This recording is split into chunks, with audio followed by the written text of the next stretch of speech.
श्रीमन्नारायण नारायण हरि हरि ओम। श्रीमन्नारायण नारायण हरि हरि ओम। श्रीमन्नारायण नारायण हरि हरि ओम।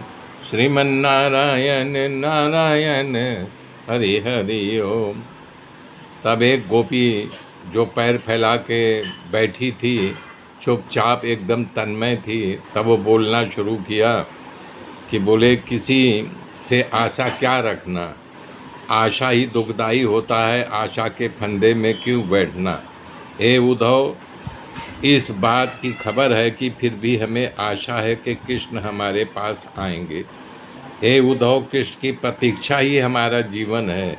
हम उनका इंतज़ार करते करते अपना प्राण त्याग देंगे, लेकिन उनका इंतज़ार करते रहेंगे। सुखदेव जी कह रहे, उसके बाद भगवान कृष्ण की विरह में आतुर गोपियाँ उद्धव जी को खड़ा किया। बोले, आइए मेरे साथ। गोपियाँ घेर के उनको लेकर चलने लगी। बोले, ये देखो जो सरिता है न, जो जल दिखाई दे रहा, इसमें हम सब उनके साथ विहार करते थे।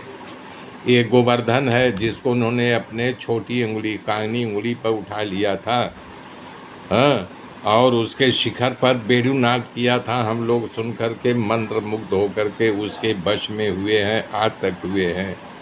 ये वृंदावन है।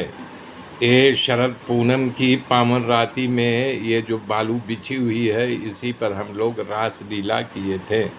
हम नहीं भूल पाए हैं। ये भगवान की लीला स्थल की यात्रा कराती हैं।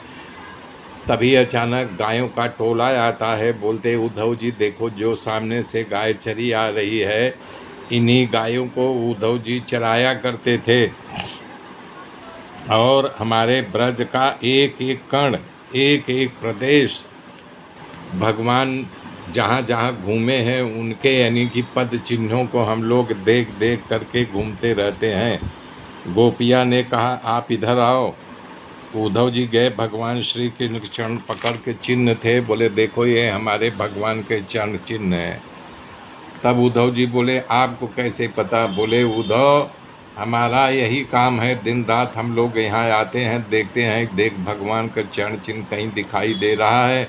हम लोग दिन भर वृंदावन में उनके चरण चिन्हों के, यमुना के किनारे ढूंढते हैं कि हम लोग मर कर भी उनको नहीं भूलेंगे। उनकी प्रत्येक चेष्टा हमारे दिल को अपने कब्ज़े में कर लिया है। ऐसा कह करके गोपियाँ रोने लगी और प्रभु को पुकारने लगी, चरण चिन्हों के, यमुना के किनारे ढूंढते हैं कि हम लोग मर कर भी उनको नहीं भूलेंगे।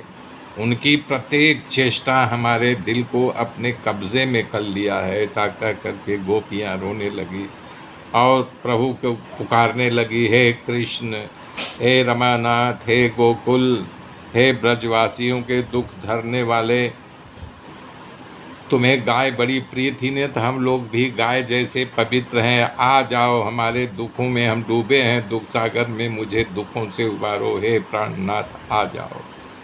सुखदेव जी कह रहे हैं, हे राजन, इसके बाद भगवान का संदेश सुन कर के शांति बनी। गोपिया उद्धव जी को सत्कार किया, पर उद्धव गोपियों को अलौकिक प्रेम को देख करके महीनों तक ब्रज में रहे। हर रोज यमुना जी के किनारे जाते, उनकी कथा सुनते। ब्रज में उद्धव जी रहे, ब्रजवासियों को कथा सुनाते। गोपियों में अपूर्व कथा प्रेम देख करके, कृष्ण के प्रति अनुराग देख करके उद्धव जी गोपियों के पैरों में गिर पड़े। भगवान की लीला, आप लोग धन्य है जो भगवान की गाथा को आप गा रही हैं। इस प्रकार से उद्धव जी गोपियों को नमस्कार किया, भगवान की लीला का स्मरण करके रोने लगे। गोपियों का प्रेम भाव देख करके हृदय आनंद से छलोछल भर गया, झरझर झरझर आंसू बहने लगा। तब उन्होंने गोपियों से प्रार्थना किया कि हे गोपियों, तुम धन्य हो कि हम तो उनके प्रेमी अपने आप को समझते हैं, लेकिन आपका प्रेम, आपका समर्पण भाव देख करके मैं अपना भक्ति भूल गया हूँ। वृंदावन की वृक्ष लता का कोई छोटा छोड़ बन जाऊँ ऐसा लग जा रहा है, या धूल तुम लोगों के चरणों के बन जाऊँ, यहीं मैं लोटू पोटूँ, मेरा सद्भाग्य प्राप्त हो जाएगा, मैं धन्य बन जाऊँगा। धन्य है गोपिया जो अपना घर बार लोक मर्यादा का त्याग कर